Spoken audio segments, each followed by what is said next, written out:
Hey everybody, welcome back. I'm gonna get some music going here. Some funky Persona 4 music. There we go.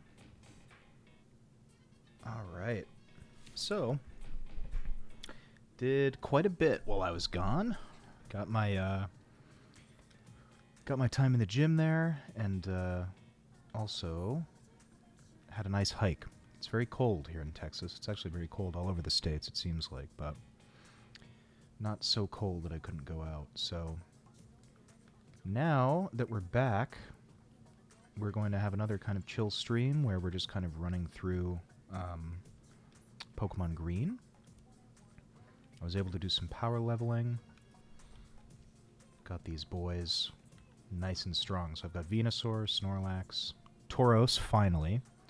I actually used the Retro Freak a little bit to help me out. I did a save state when I ran into one, and then just kind of rolled the dice. So not the most honest way to catch a Tauros, but the game was kind of not being super honest with me either, so I'm kind of cool with it. So I think, let me see, I'm going to see like a good angle here. My next purchase is going to be a microphone arm, I think. But in the meantime, I got Jolteon and Dodrio as my flyer, so we're just going to run through and take out Team Rocket. So, kind of, if you want to be particular about it, this is kind of the last encounter we have with Team Rocket, at least as, like, full Team Rocket, right?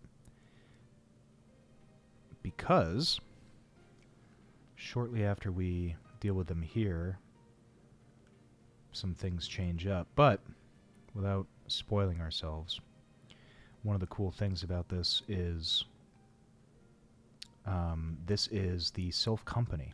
So this is where the Sylph Scope came from. And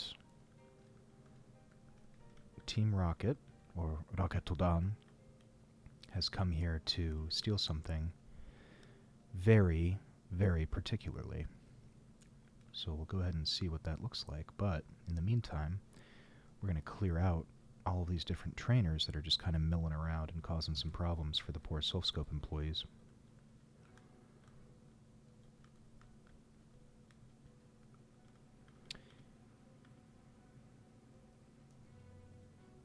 And if you're tuning in and wondering what's going on with the music, I'm kind of using this Retro Freak console to speed up the gameplay. And for a while, that meant that my stream didn't have any music. So figured we would just change that up a little bit so that it's not just me talking. We actually have some background music here.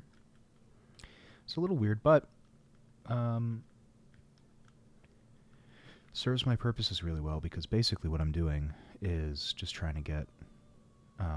well, that's not true. I'm playing through them in order, in the order that they were released, all these Pokemon games, but I'm also getting some B-roll footage for some videos that I would like to make on my YouTube channel. So everything has a purpose.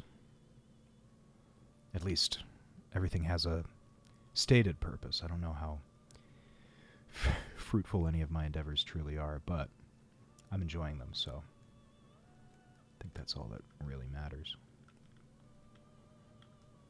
Here we go. Can get the card key. Alright, so I may have told this story before, but this Arbok, when I was a kid, I had blue version. You couldn't get Ekans, and I really wanted an Arbok. And so when I got the Master Ball, I was told by the game that it could catch any Pokemon. And so I assumed that meant even trainers' Pokemon. So the very first Master Ball I ever had in the very first playthrough of Pokemon Blue was swatted away by that Team Rocket member because I wanted his Arbok.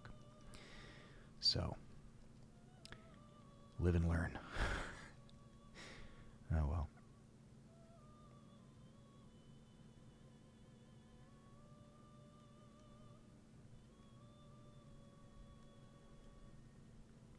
is what it is.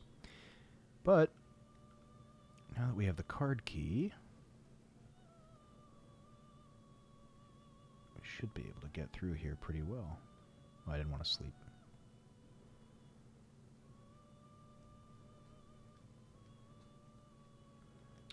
Now, I could go straight to the end of this, but I mean, I kind of want to see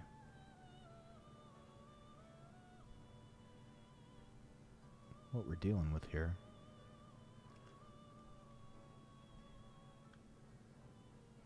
It's fun to fight them because they all go away once you save the Sylph Company, so there are some trainers and more specifically, there are some Pokemon that you can miss Pokedex entries for. At least I thought so. Maybe not. Maybe I've seen them all by now.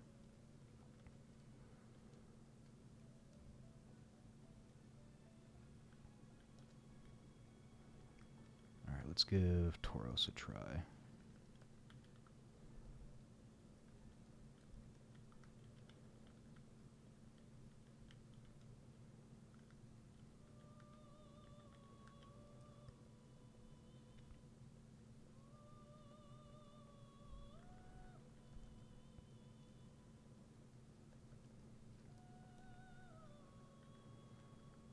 Tauros was worth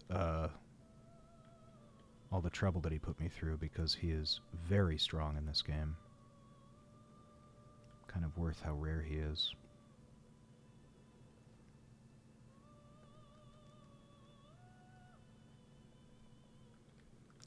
It's funny because I feel like now, in modern Pokemon, they're like, clearly, there are definite Pokemon that are stronger than others. You know, some have base stat pools that are higher, some have abilities that are better.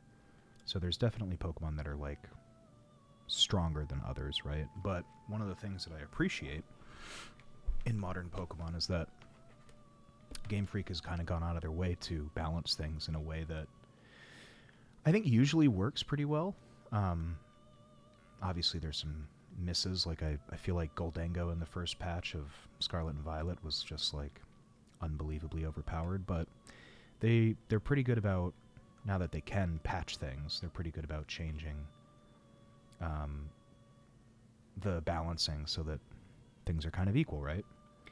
But one thing that I really loved about these original games is that for as much as it tells you, like, you know, choose the Pokemon you love and, you know, build your team around the different Pokemon that you're interested in, there are clear picks in terms of, like, who the strongest Pokemon are. So I think, weirdly, Venusaur is, like, people think that it's one of the weaker Pokemon, but with this Toxic and Leech Seed thing, it's actually one of the stronger ones. It also has a really high special attack. All the starters have the same base stats, right? But I think Venusaur gets pushed over the edge because of that Leech Seed Toxic combo, which we'll see when I fight the Elite Four. It'll come in handy pretty well. But, you know, like, Pokemon teams kind of look largely the same in this original game. So, you know, you're going to have your starter. Even if you don't pick Venusaur, you're going to have your starter on your team. You know, most people go with Snorlax because its HP is ridiculous. It has huge attack power. Dodrios are usually solid, like, flyer type if you're not going to go with one of the legendary birds, you know. So, Lapras, which we will get in this building. It's usually people's Surfer. I like Lapras well enough, but I have chosen to make Snorlax the Surfer on this playthrough, which is what I did my very first playthrough of Pokemon Blue, actually, so I'm consistent, if nothing else.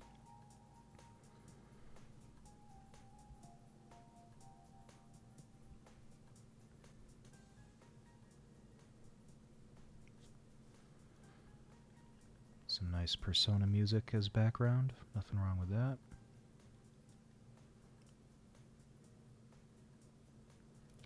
Yeah, so just kind of chilling today. It's Sunday afternoon. For those of you keeping up with my sleep schedule, it seems like hopefully I'm more in the clear than I was a couple of hours ago. Did my hike, did everything this morning. I did take a little nap, but it was like a 2-hour nap, so I'm feeling good.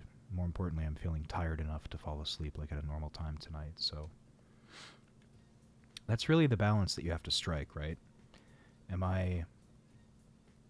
I take a nap, I don't want to energize myself too much that I'll be too awake by the time I go to bed. But if I don't take a nap, there's a good chance that I'll just fall asleep and screw everything up even further. So you got to be deliberate in your tactical naps. This has been Dan's Jet Lag and Sleep Corner.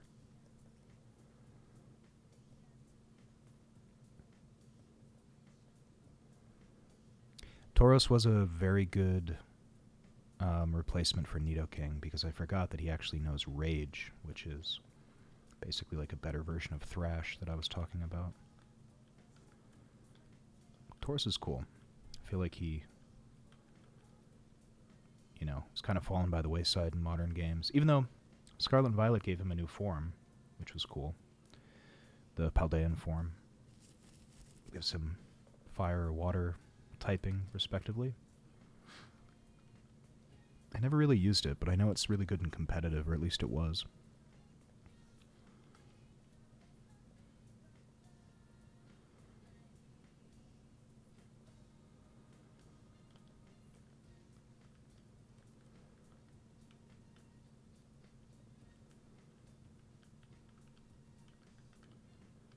Somebody's poisoned.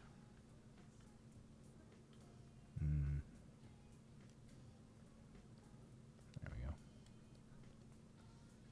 Nope.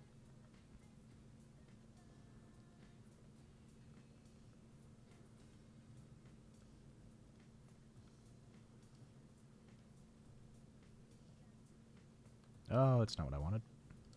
But actually, that works out.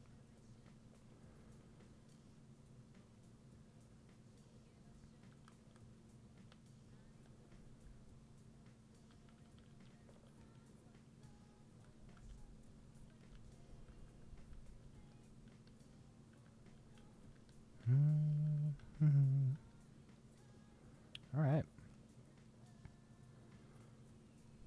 What you got, Blue?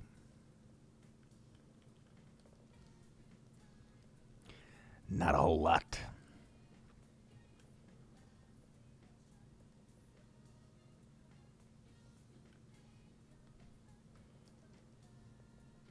Useless. Ooh.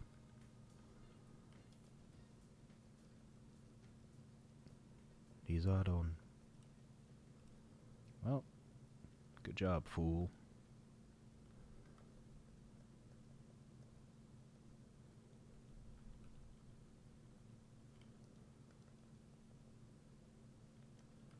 Here we go. Got Lapras.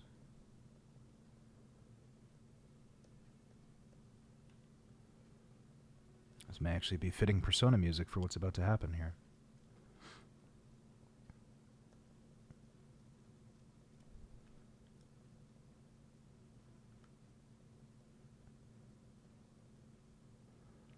Alright. Sakaki.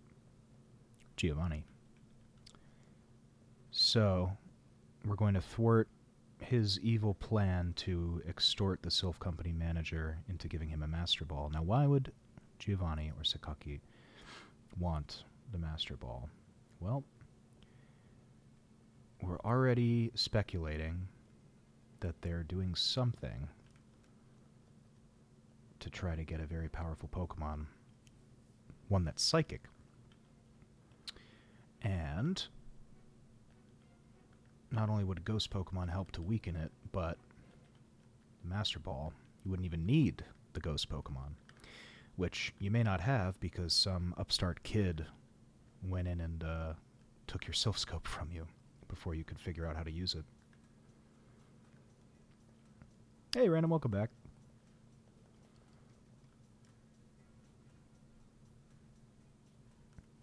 Alright, we'll go do Sabrina here.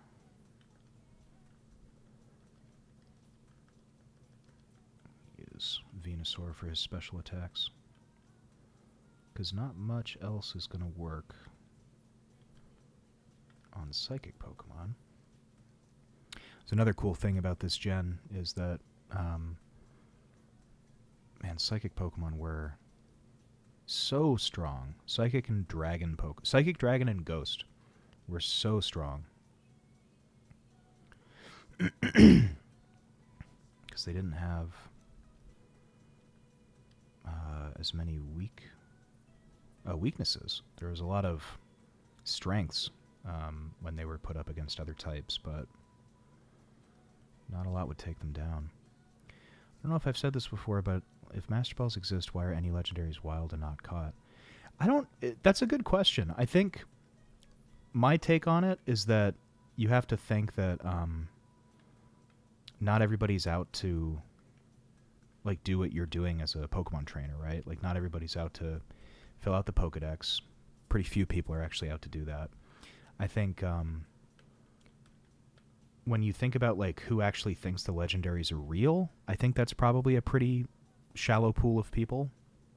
Like it's usually just you, maybe the professor, and then like the lunatic that's leading the team in the game. So yeah, I think that it's just like, you know, people don't really go after them or think they're real. Because you got to remember, like, they're of legend, right? So might not think that they're an actual thing. But if you know where they are and you have Master Balls, like, I guess the other thing you could think about is like why. We'll get to this in later games, but like, is it in the world of the games, right? In the world of Pokemon, is it ethical to catch some of the Pokemon, right? Like Ho-Oh and Lugia, like they're really powerful forces of nature. Like, is it really okay to catch them? I don't know, right? So I think that's the question that you'd have to ask, like being a resident of the Pokemon world. Like, oh man, should I catch this Pokemon or is it going to mess things up? Team Aqua and Team Flare had Master Balls in their base in the games, yet Kyogre and Groudon are wild. Yeah. That's a good point. But then I guess the question is, do you know that they had, or do they know that they had them in their bases? Yeah. But then I think, like, Maxie and Archie both thought that they were kind of like what I'm talking about. They thought they were forces of nature. So it's not like they didn't want to use those Pokemon in their teams, right? Like, they were using them more as a means to an end. They didn't want to, like, have them in their party. They just wanted to set them loose on the world. So that's maybe the difference there. Whereas, like, you know, Giovanni wanted Mewtwo to be the strongest Pokemon trainer, right?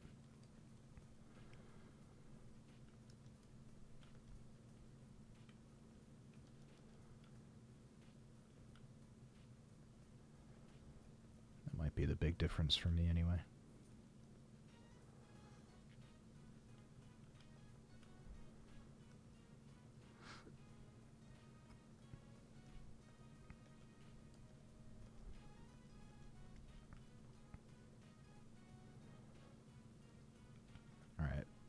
There we go.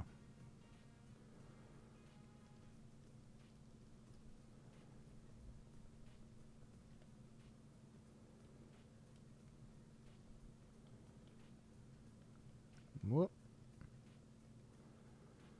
Aqua wanted the world to reset because too many people, so they flood it. Flare wanted more land, so they used Groudon.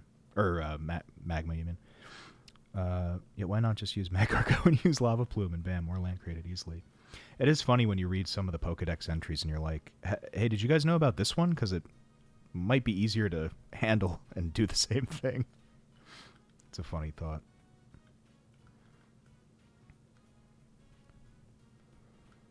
Alright, so now we're getting into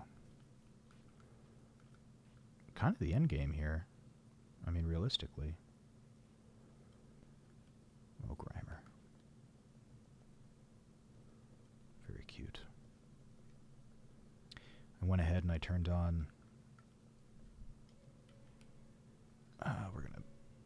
This song drives me nuts. You hear it every 2 seconds in Persona 4. There we go.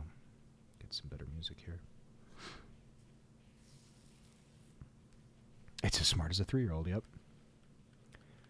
Clavapus.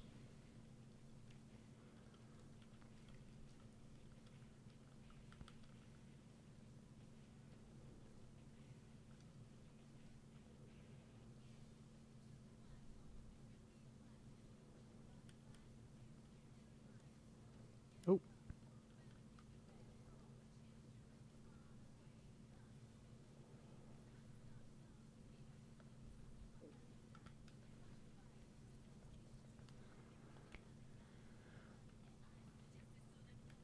Too much buyer's remorse?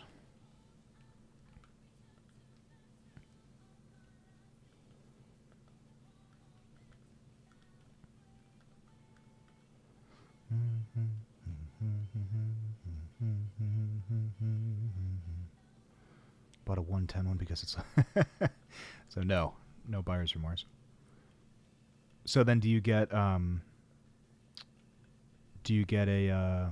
like a different ship that they give you to use in the meantime? Ooh.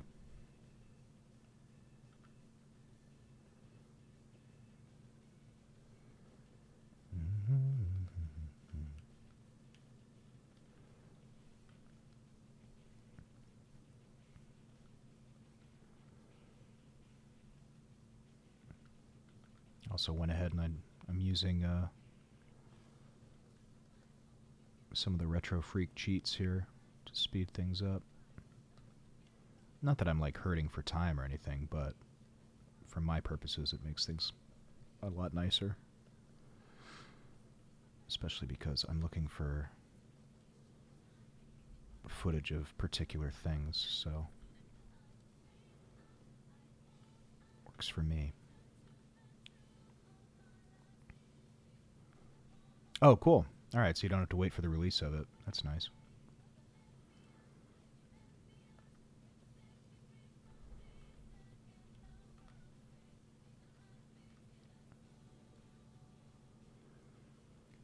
So, for the cool kind of storytelling that this game does,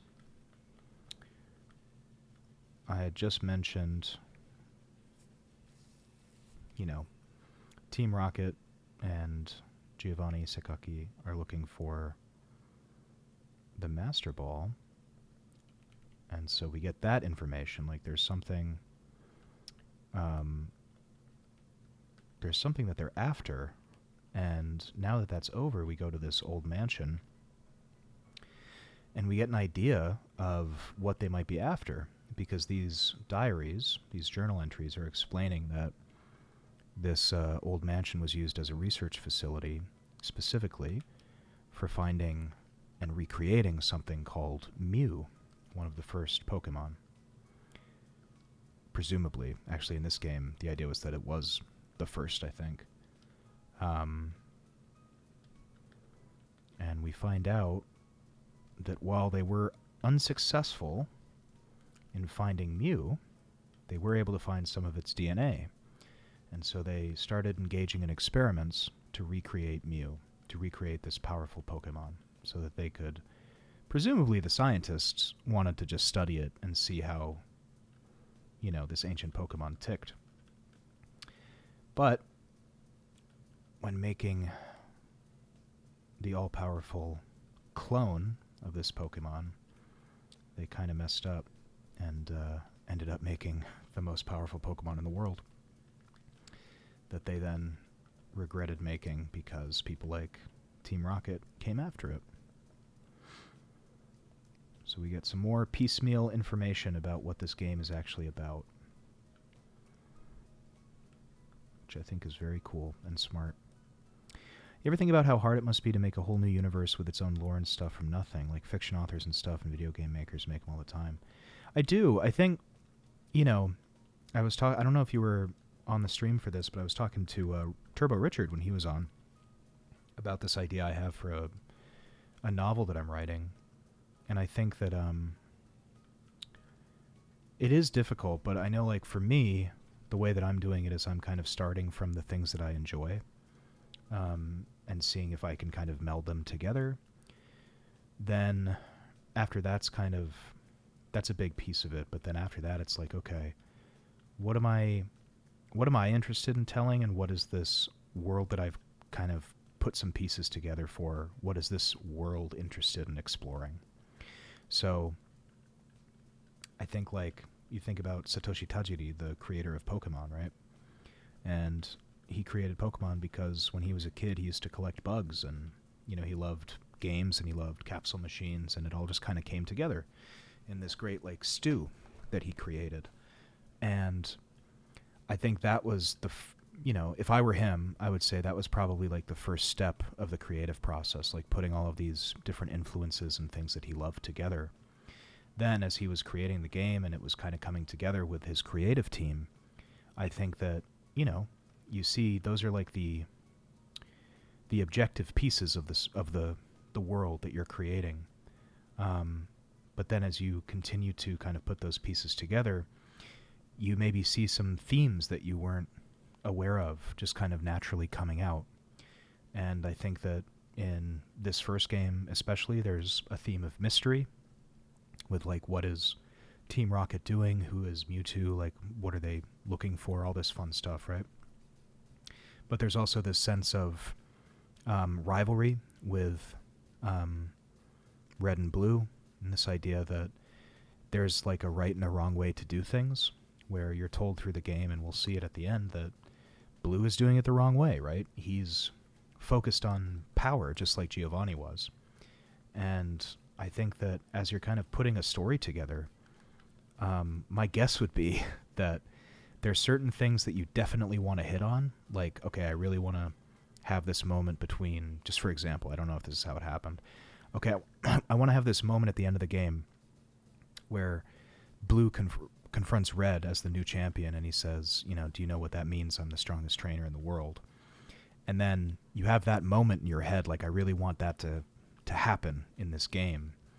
But then what comes out of that is this beautiful theme of seeking power and having that corrupt people, and how if you don't stop Blue now at the end of the game, he's going to turn out like Giovanni, right? Searching for this all-powerful Pokemon that'll make him the strongest in the world. Like, that's all he cares about.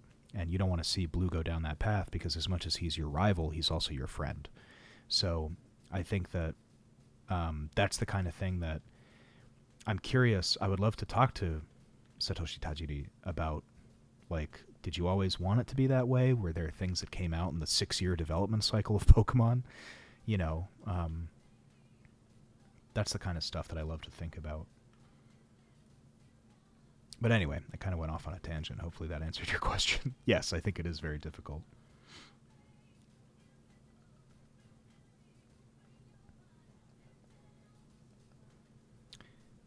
They found Mew's skin cells on a cat scratching post in Graham's house. That's the funny. Yep. My favorite is in the first movie, Pokemon the first movie, with Mew and Mewtwo. Kind of the explanation of the quiet part of the story here is, you know, in that, it's Mew's eyelash, I think, that they find. A fossilized eyelash of Mew. But then another favorite part of that for me is that, you know, they're looking for evidence of Mew, and they find this eyelash that they use to clone him, but then Mew is just kind of floating around, following them all over the place. I think that's really cute. Hunt him down for real. Find him and ask the stuff you want to. I would love that. I think I would have a lot of questions for him. And I think It would be very rewarding. I don't know how public he is really, because he doesn't really do much for the Pokemon Company anymore. I know he's like, obviously he's like the father of Pokemon, so he's often mentioned. But let's see. I'm curious. Satoshi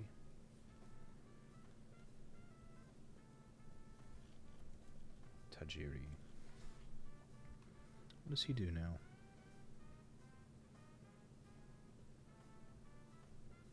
Really is one of my favorite stories about a creative type.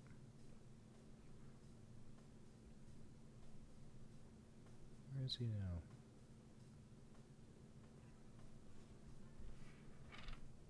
What is he doing now?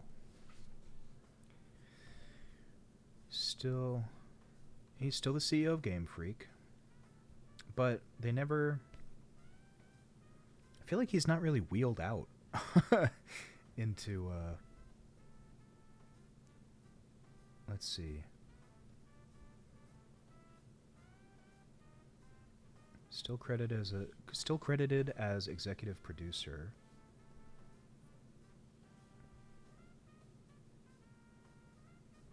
Yeah, I don't know. I have a lot of questions for him. Took the cash and dipped. No, I don't think so. I mean, I think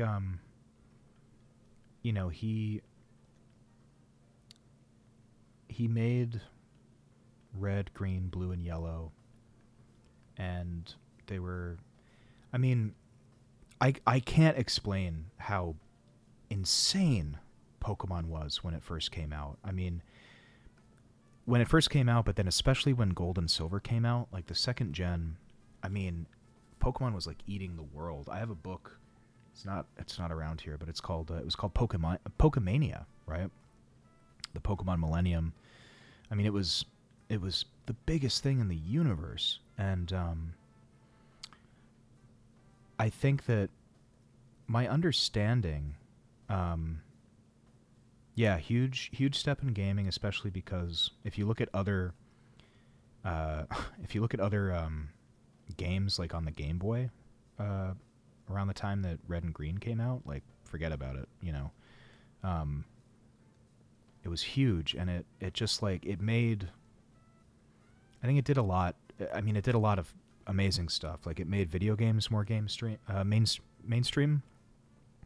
It made oh, that's a fun Ninetales sprite. Very cool. Yeah, it made video games more mainstream. It made I think it opened a lot of kids, myself included, to Japan because, when you're a kid and you see something like this, you want to know where it comes from, right? And so that kind of kicked off my journey into learning Japanese and all kinds of cultural stuff because there's so much of Pokemon that is inherently Japanese, it's hard to kind of take away from it, especially the early stuff. But Tajiri, I think, he created Red and Green and he put everything into it. And it was a massive success after a while. And then it was like the biggest thing in the world. And he made Gold and Silver, which, if I'm coming at it from an auteur's perspective, I think that he had a vision for red, blue, green, yellow, gold, silver, and crystal. And then beyond that, I don't know that he had like a passionate vision for where he wanted to take the story. Because if you play those games back to back, it's very clear that like Gold and Silver are solid sequels to Red and Blue. And I'll talk about it when I play them, right? But I've talked about it on Rose too. But I think that he had that idea very directly as a through line through those games. And then there was a gap between when Gold and Silver and Ruby and Sapphire came out. And, if you go back and you play these original games and then Gold and Silver and then you jump to Ruby and Sapphire, there is a noticeable difference that I talked about in Rose. Like, the Pokemon feel a little bit different. The world feels a little bit different. It's still Pokemon, like, definitely. And it's a great Pokemon game. But you kind of feel his absence. And it's hard to explain because it's always hard to explain like when an auteur's thumbprint is gone from a story, but you really do sense a difference. And I don't know, like I some of the things that I would want to ask him are, you know, do you like where Pokemon has gone? Are you still proud of it? Like, do you think of it as a separate thing now from the ones that you made? Because, you know, it's very different, and it's a far cry from the game about like catching and trading bugs. You know, it's very different now. So, yeah, he definitely made a lot of kids happy. That's for sure.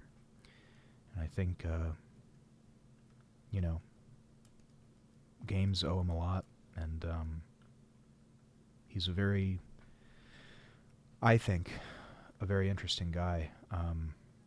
And yeah, I'd love to talk to him. So you break it down between the 2D games and the 3D games. I think that's fair. I think that's very fair, actually. And I definitely agree that's a point of difference.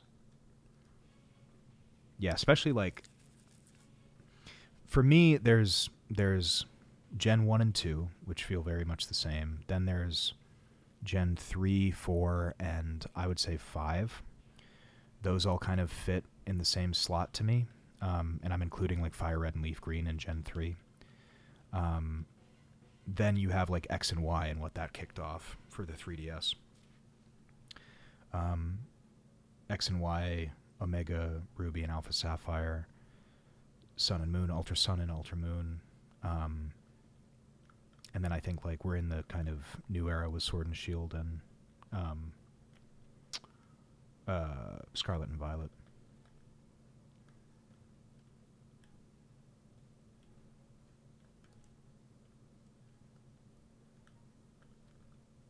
Oh, gotta go fight Giovanni. I forgot. I was thinking I was going to the Pokemon League.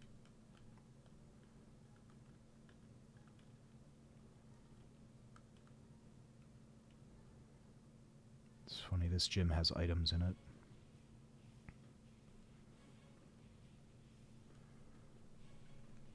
Don't like the open world as much. I think it... I really like how they did it in Scarlet and Violet. Sword and Shield felt kind of like this weird liminal kind of space between the old way and the new way. I like it because it appeals to my sense of adventure, which I think like Pokemon is all about. But I also get why people don't like it as much. So I think that's where kind of dividing them into different eras helps a lot. Where it's like, well, you know, we're in this time period now, right? Like you can go back to the older games if you like the linearity stuff. Yeah, there's still, I mean, that's the thing, right? There's still a level of linearity that you can't get away from. But it's cool to like, I think the exploration part is fun. Now that said, I would appreciate it if there was more to discover in them. Because they're not really like, I don't know. It's not like Breath of the Wild or Tears of the Kingdom where like you can go out of your way to discover things and like see things that have no relevance to the plot but are just really cool to see in the world of Hyrule. I would love that to happen in Pokemon, but I don't know if their development schedule will allow for that. Who can say?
Nothing wrong with a little, I'll face myself as we're going to fight the last gym leader. Snorlax is giving me very nostalgic memories. I remember a playthrough I had of Pokemon Blue where I got Snorlax and I realized how strong he was, and I just started fighting the Elite Four over and over and over and over again. I have no idea how many times I beat them, but it was just like my goal eventually became, can I beat all of the Elite Four and the champion with only one move set? Like I don't use any ethers or like, you know, move restores or anything like that. Like I just go in and I think I had Surf, Strength, Body Slam, and Blizzard. I'm pretty sure. I don't think it was ever enough, but I was always trying to figure out a way to make it work.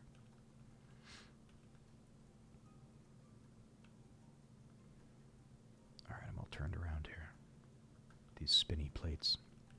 There we go. Right? Yep.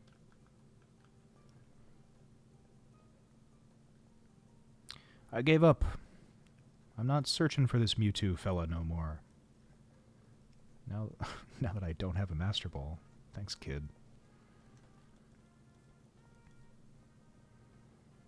All my Pokemon teams end up being the same Pokemon. Yeah. I mean, we all have our favorites, right? What I try to do sometimes is like, sometimes I'll play it two different ways. Like sometimes I'll be like, okay, I'm only going to use Pokemon that I really like. But then other times, like I'll look up on YouTube like the most used teams in each gen, and those are fun to like recreate sometimes. Gives you a little direction. I love Aegislash too. Yeah, that's one of the best shinies, I think. It's so funny how a lot of the shinies are just not great. But then some like they knock it out of the park like crazy. Alright, let's go back to the Pokemon Center. Like, I wish Gengar's shiny was cooler, because I love Gengar's my favorite, and I don't know, it's just like a very minor palette swap. It's not very interesting. Be cool if it was like all white or something. I think there's a card where Gigantamax Gengar like has a white palette swap, which is pretty cool.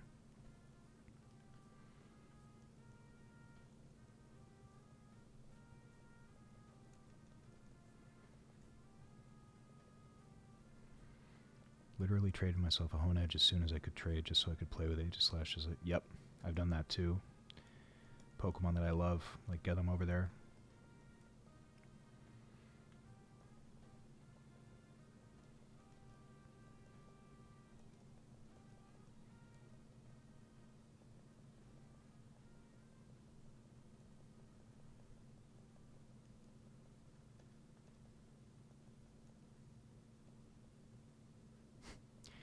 Ah, no.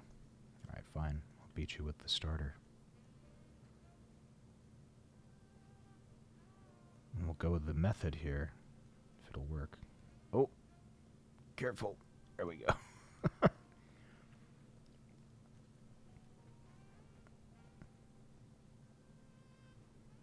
Alright, let's go heal up, and then we'll be ready for Victory Road. That's the other great thing about these games, is that they fly by.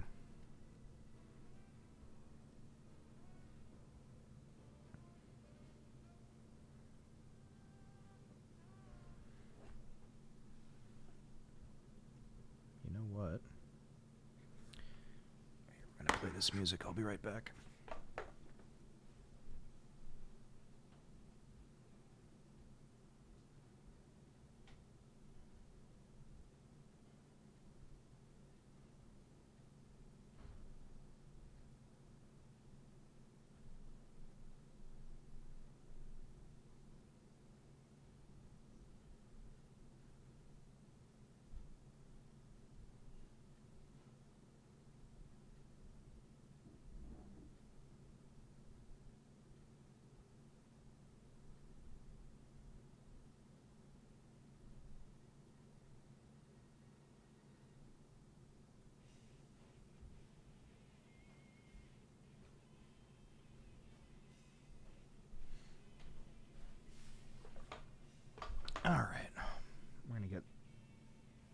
Pokemon music back.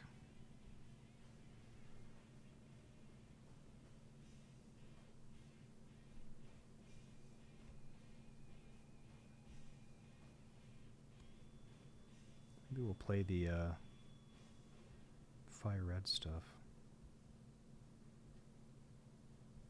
There we go. Let's do that.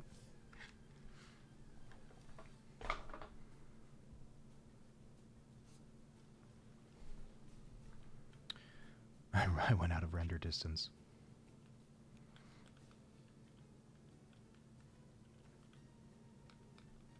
Yeah, it's fun to speed through it with these, like, speed up mechanics.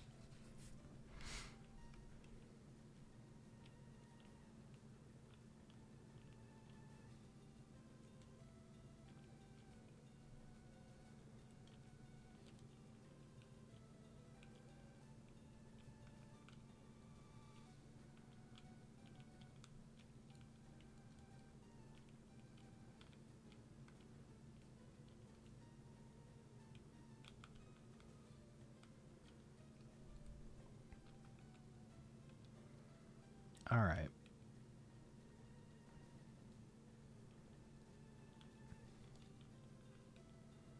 Welcome to probably, at least as a kid, the most annoying place in the world. Victory Road.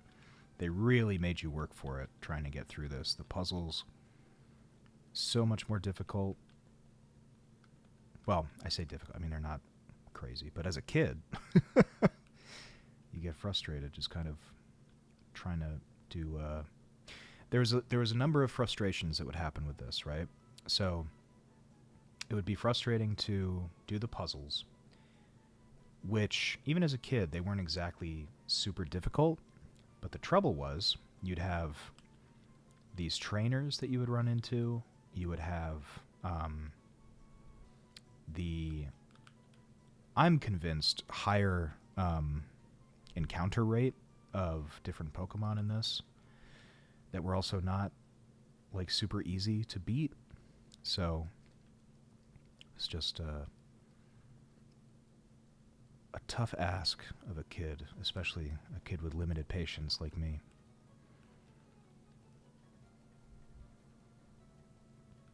But that's okay.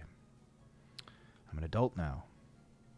My limited patience has received a little bit more in my patience tank. So that's good, you know. Small steps.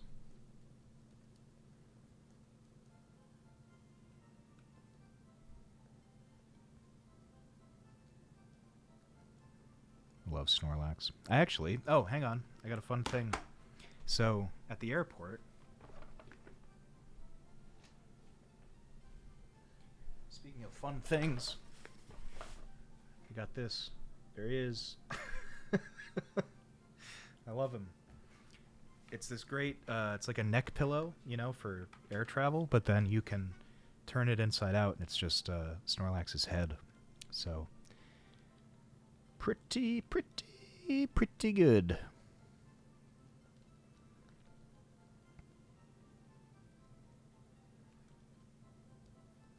It's very comfortable too. It's like those little micro beads, so I don't want to brag, but I got a pretty comfortable Snorlax pillow.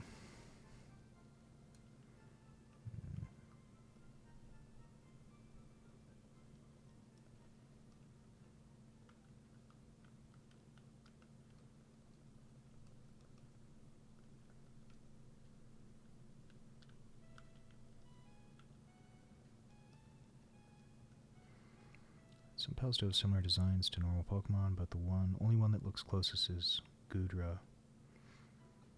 I'll have to check it out. I mean, I feel like even if I end up not really... Not that I'm expecting to not like it, but I figure, like, if it's one of those things that I end up not liking, I should know about it since I'm a Pokemon guy. Should see what's going on. You know, because I played through... actually, saying I played through is being generous. I played some of Temtem, and I couldn't really get into the world makeup of it.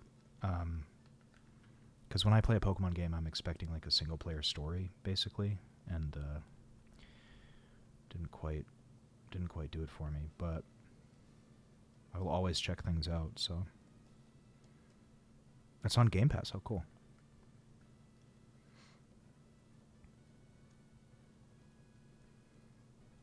Yeah, I might be obligated by my interest to check it out. So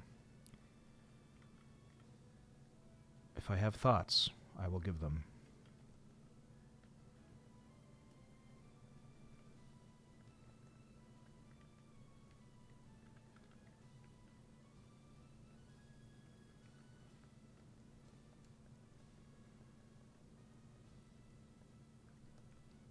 It's fitting music for this.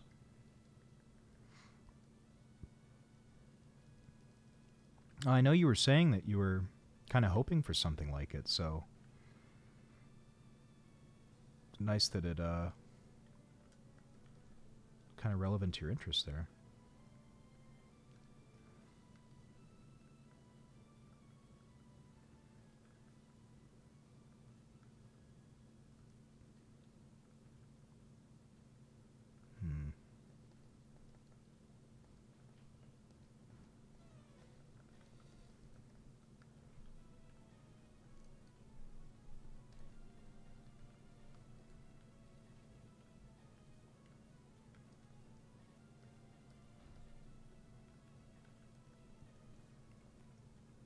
There we go.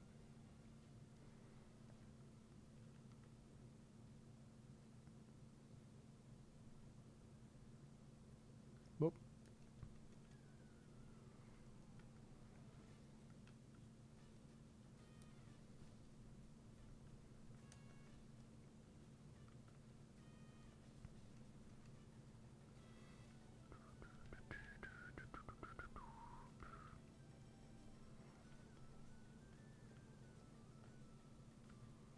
I used to, I mean, this is the Fire Red Leaf Green version, which slaps, but when I was a kid playing Pokemon Blue, I used to put the speaker up to my ear.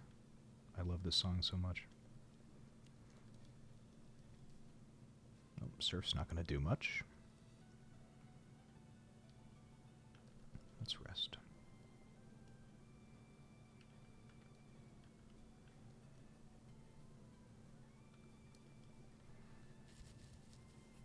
I love so Thunderbolt in Japanese is Juman Boruto, which means like 10,000 bolt, and I just think that's very cool.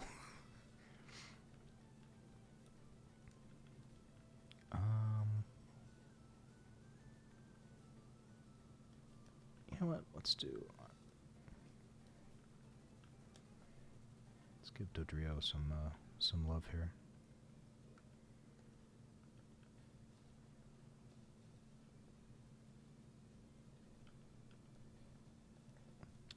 10,000 bolt. Ooh, look at Moltres. Or Faya in Japanese.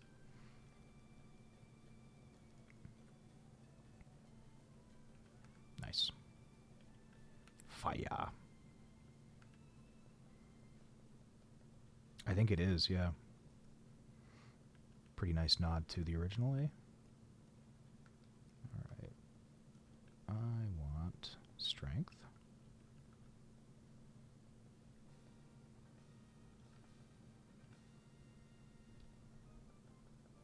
Oop. Catch that. There we go.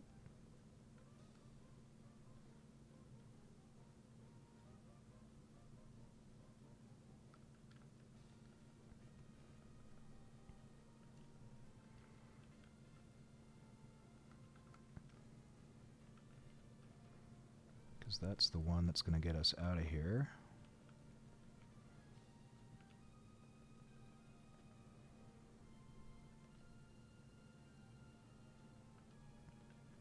Go down here. Fight these weirdos. This guy is the one with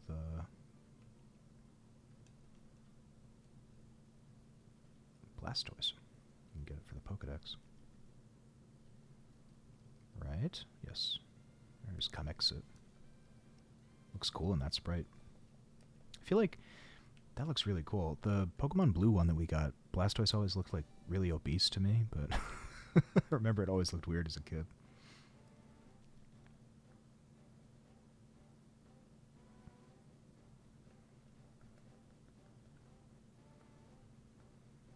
Okay.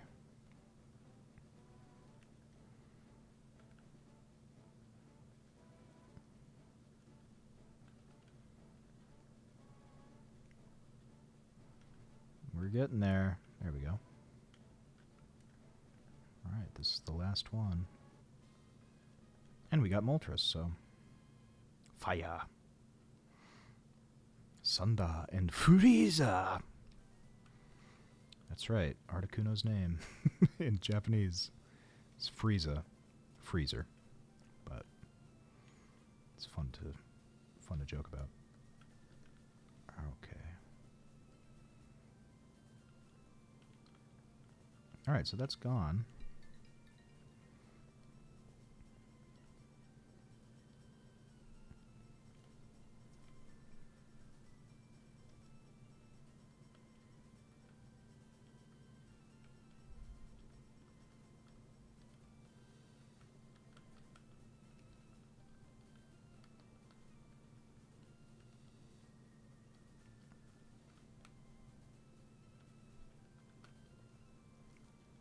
Alright, here we are.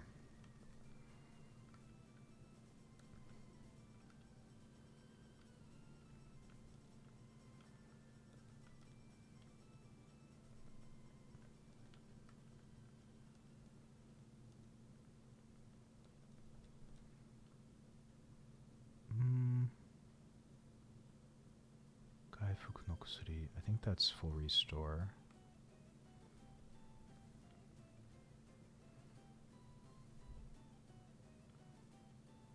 Goldo Speru. Spude? Gold, oh, gold spray. Okay.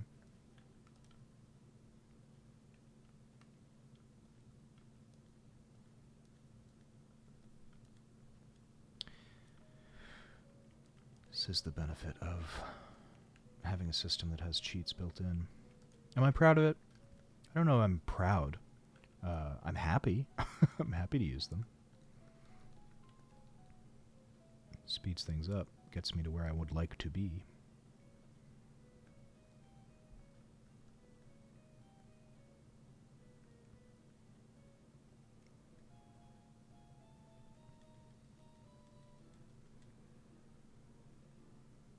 It's a funny Slowbro. Man, I love the sprites in this game. I love how some of them are like so much nicer, and then a lot of them are just straight up the goofiest thing I've ever seen. And I love it. Let's do Tauros for this one. They do look kind of scary. There's some that I don't know. I don't know how many drafts a lot of them went through, but like that, like Onyx looks cool. Okay, so let's do that. So let's do Onyx. Gonna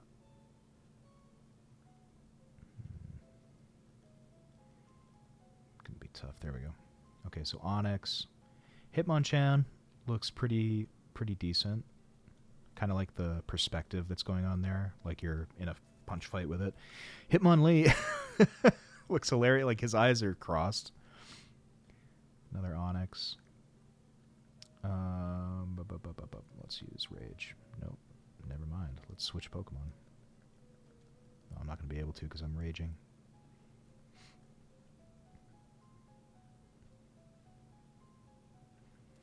Let's get some more fitting music for this, eh?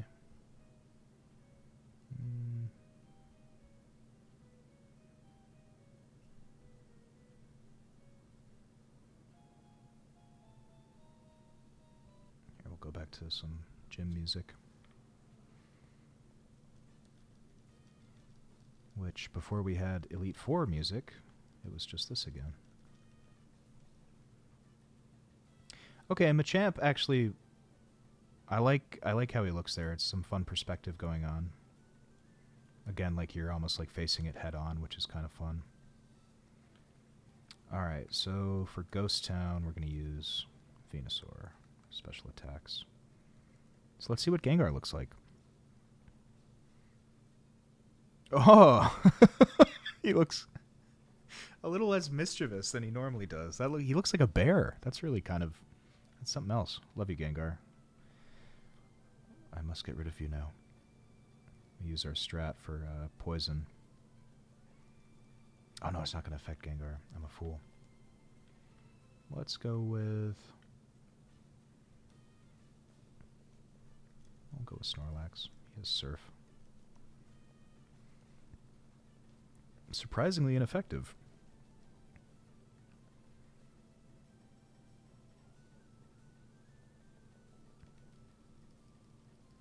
There we go.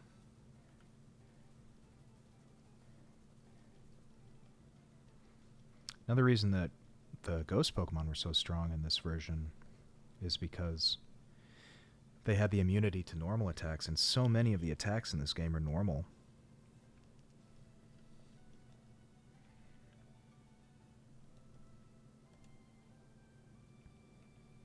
Like Tauros is all normal. I didn't shoot. Well, all right. Let's zap them. Perfect.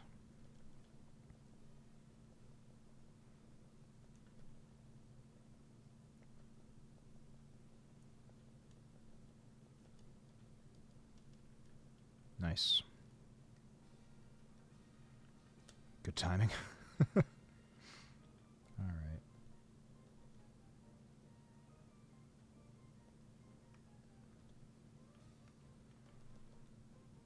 Oh, Gold Spray is max repel. Oh, okay. Well, I got full restore, so that's good.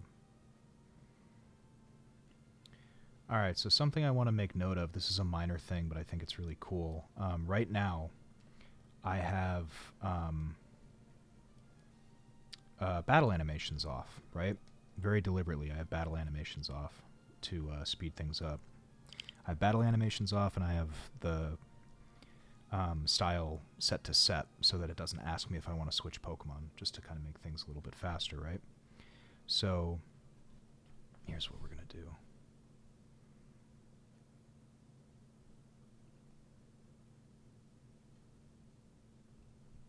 We're going to turn music off. We're going to go back to the game music,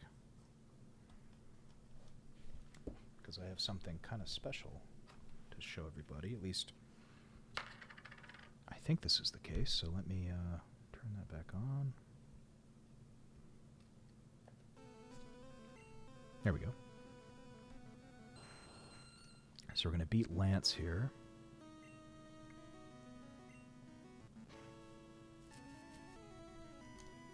Oh!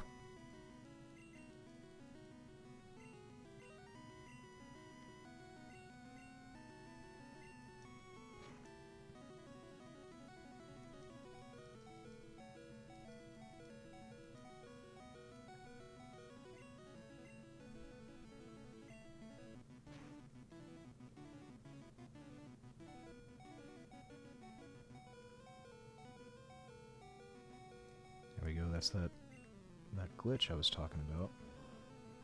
I don't even know if it's a glitch as much as it is just how those stack. Like, that's just how it works, and maybe they didn't plan for that or expect it, but man, it takes a lot out of them. Oh. Okay, we're gonna switch Pokemon because I don't want Venusaur to be dead for my fight with Blue.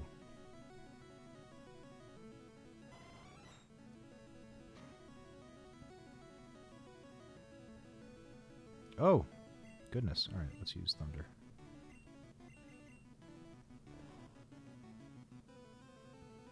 Nice. Super effective. Very nice.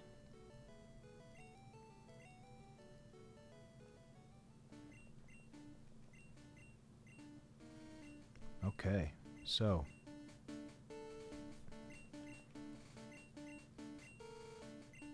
moment of truth here.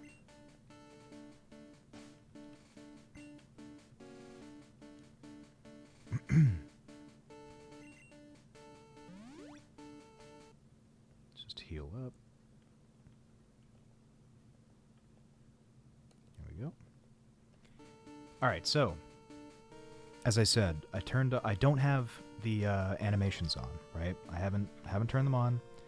So, I want to see if this bears out.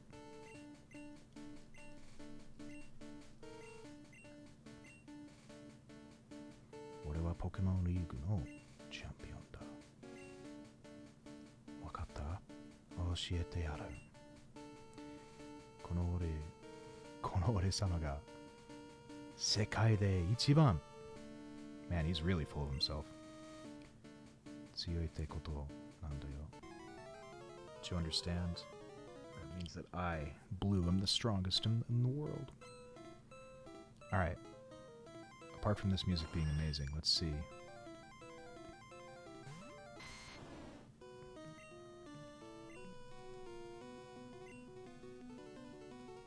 No, okay, interesting. Oh, no, there it is. Okay, so I didn't turn on the animations, right? The game does for the final fight. I think that's so cool. Like, I turned off I haven't used animations for the moves the entire time, right? But I was playing on my one of my other English versions, right? Like on my Pokemon Blue version. And I realized that it did that because I was doing the same thing. I was not using the animations. And so it turns it on. And yeah, it wants you to experience them. It's like, hey, this is a cinematic fight against your rival. You gotta see what happens. So I just think that's super cool. And I remember, I kind of wish I had gotten this on stream, but I didn't. My reaction to it originally was like, did I turn them on by accident? And then I put together that the game did it, and I thought that it was just so cool.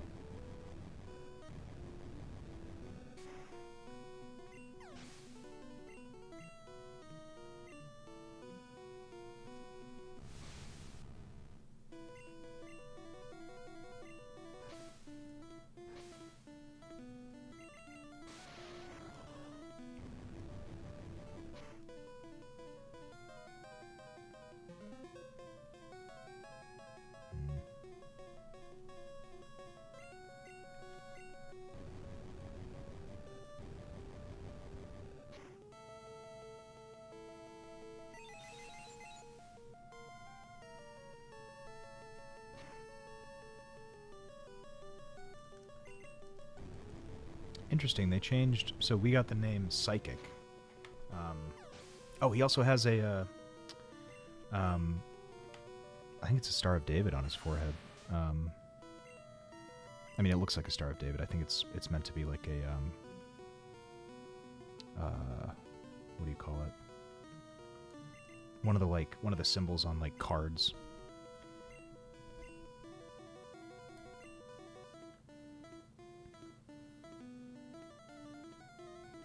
Oh, Snorlax pet? Oh no, that's not good. Oh wait. Double kick.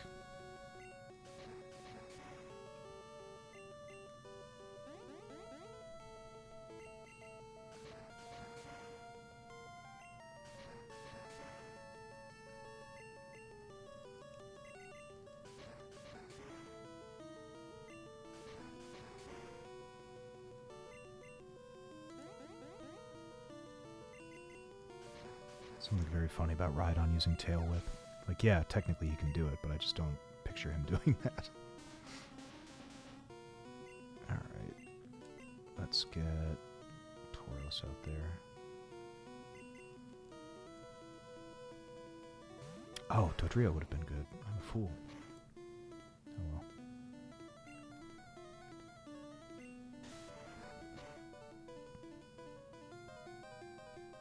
That's not bad.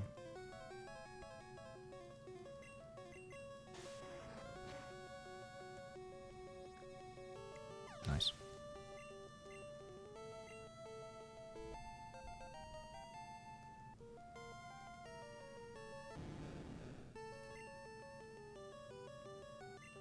Alright, so I'm going to restore Venusaur. Because I want the climactic fight to end between Venusaur and Lizardon.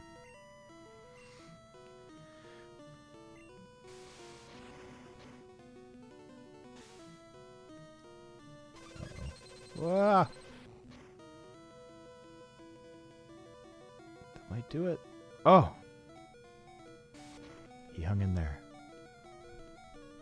Because he knew how much trouble he gave me when I was trying to catch him. He's like, I owe you this one.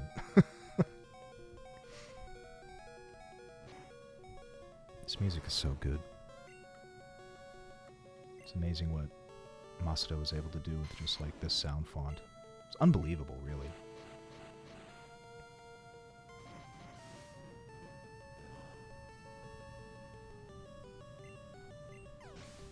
Alright, this is it. Goofy looking Charizard. Gonna toxic poison you. Uh-oh. Fire Blast. No. Oh, no.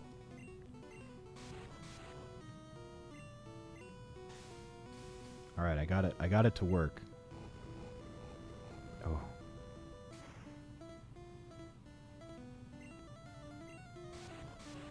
I won't even have to heal myself because this will do it for me. Nice.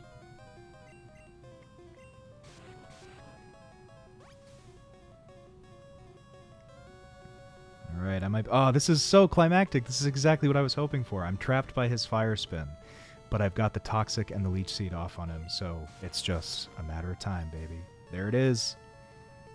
I love Pokemon so much. Awesome. It's like exactly what I was hoping for. The climactic final fight. Take that, Blue. Alright. Nice. Good. Alright, I'm pretty pleased with that. I'm glad I got that on video. Let's do... There we go. Let me turn the music back on.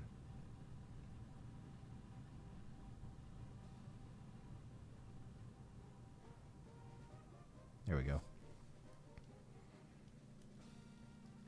And we'll play the Hall of Fame music here in a minute.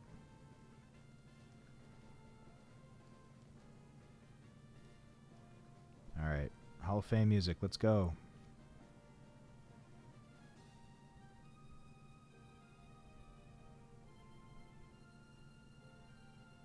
If I can find it.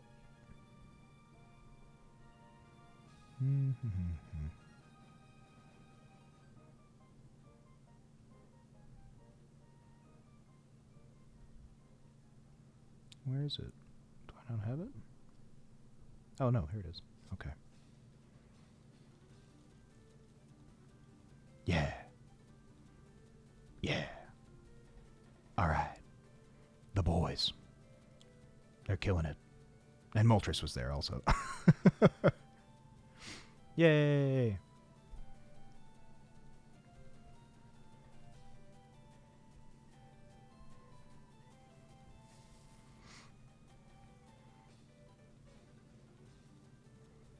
Do do do do do do do do do do.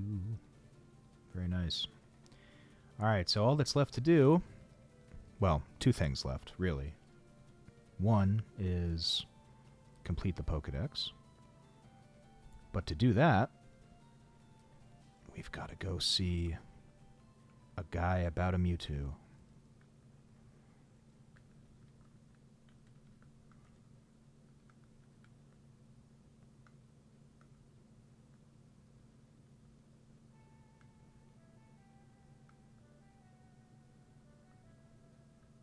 Nope, that's not where I wanted. There we go.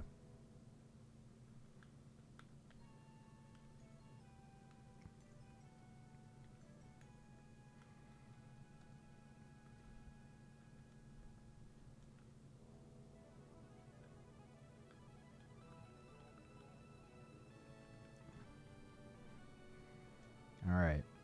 Now this cave, we all know rocks. So here's my thought, because I've been through the kind of Mewtwo explanation already, which is a really fun thing to kind of think about. What I do wonder, though, is I wonder, why did Mewtwo come here? My thought is that he just needed a place to kind of hide away, right? But if we want to think about, like, okay, why this cave in particular? I mean, it's where the toughest Pokemon in the game are. And we know that Mewtwo is very smart. So you gotta imagine he basically was like, alright, I'm gonna go to that awful cave where all the toughest Pokemon are, and, you know, there's no way that anybody can get to me, basically. Don't think I have Wigglytuff. I did not. I know I don't have Marowak. You know what I should do? Okay, before I go further, I'm gonna go and, switch my Pokemon box, because infamously, oh man, my first Pokemon playthrough was so... It'd be funny if streaming was real back then, because if I had captured all of it on video, it would have just been a comedy of errors. Because the first time I played it, I didn't have the Master Ball because of the Arbok debacle. The Arbuckle? The Arb debacle? You know what I'm saying. So I didn't have the Master Ball because of that. And then I went all the way to Cerulean Cave, and I went through it as best I could. It was really tough, but I made it through. And I finally get to Mewtwo, and I get him down to, you know, get him down to the red. He's got maybe, like, the perfect amount of HP left so that I can catch him. I go to catch him because I have a bunch of Ultra Balls, and I get the message from the game saying that the Pokemon box is full, so I can't catch any more Pokemon. And I had not saved before fighting Mewtwo, because I didn't think to do that. So I was just... Mewtwo was lost to me for that playthrough. And I was so bummed out. I remember a friend of mine had told me about the missing no cheat, and I was like, you know what? It would be nice to do that so that I could get 1,000,000 Master Balls, just so that I can catch Mewtwo and, like, learn from my mistakes. So, my first ever Pokemon Blue playthrough, I reset because I had made all these mistakes, and that was the first in a long line of playing Pokemon over and over again to try to be better on each playthrough. So, pretty fun stuff.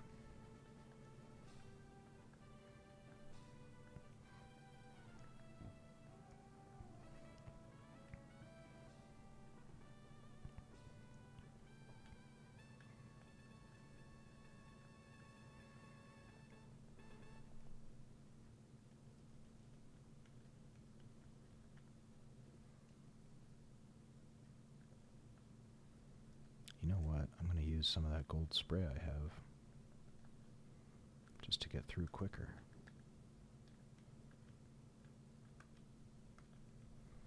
Let's put on the Cerulean Cave music.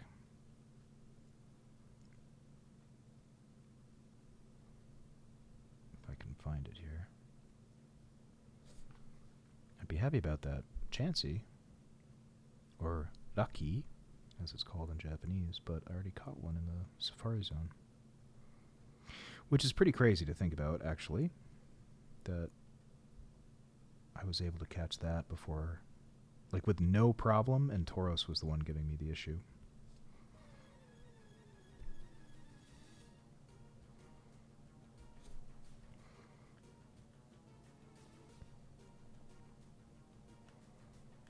So this is the fight song that plays against Mewtwo in Pokemon Fire Red and Leaf Green, so we'll just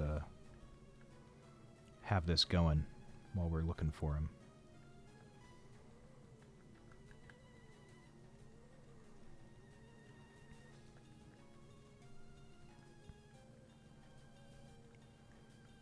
Oh! This cave layout is different. That's cool, though. There he is, the boy! Ah. The product of genetic experimentation in the palm of my hand.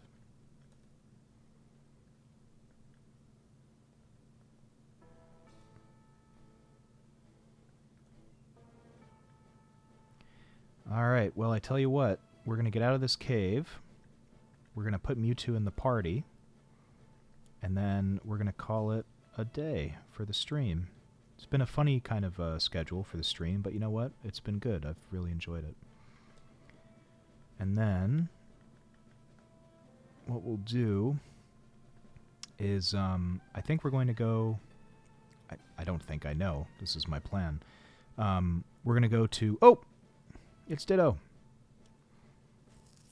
We're going to go to a different game while I wait on some other cartridges to come up so that I can do trades for the game-specific Pokemon and the Pokemon that you need to trade to evolve.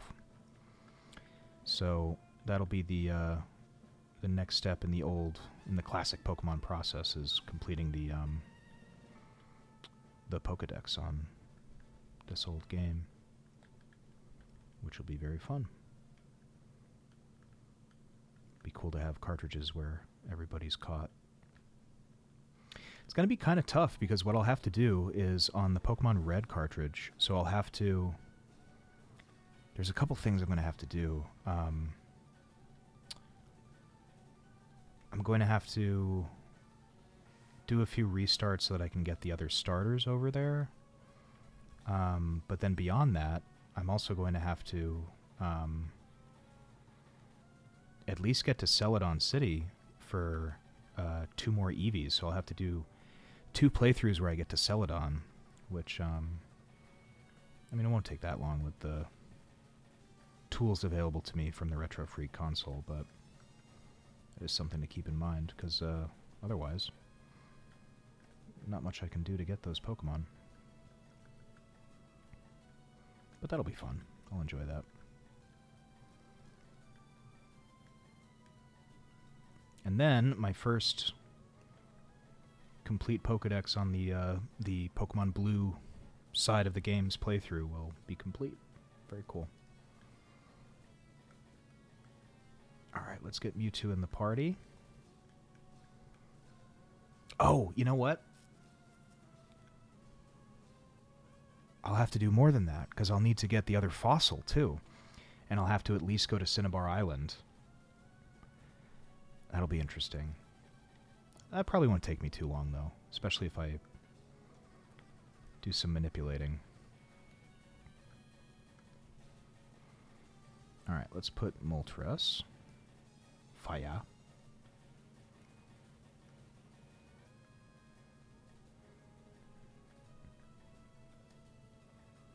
Cool. Nice.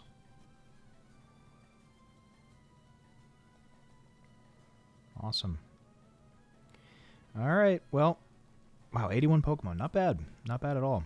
So, alright. Well, with the Fire Red and Leaf Green champion theme playing us out, I'm going to call it for today. Random, thanks as always for stopping by, man. Hope you're doing well. And I'm going to probably play again tomorrow night, would be my guess. I don't know what I'm going to play yet. Maybe I'll do the Violet epilogue. I might kind of fool around with trying to catch some more Pokemon, trying to get some more legendaries in that game tonight off stream, so that when I do the epilogue, I'll have as many Pokemon in the Pokedex as possible. So we'll see. We'll see what I'm looking to do. But oh, thanks, man. Well, you'll see me again soon. I'll be back. I think, you know, I've said this every time I've been back, but something I would really like to do is just stream every day, even for like a couple of hours. So I think that's something that I'm happy to do. And it'll be good to get B-roll for my videos, too. So keep everybody posted when those are coming out. But what I'd like to do is kind of like a version of Pokemon Rose, but with video and audio cues. So I think it'll be a lot of fun. But all right, I will see y'all next time. Bye now.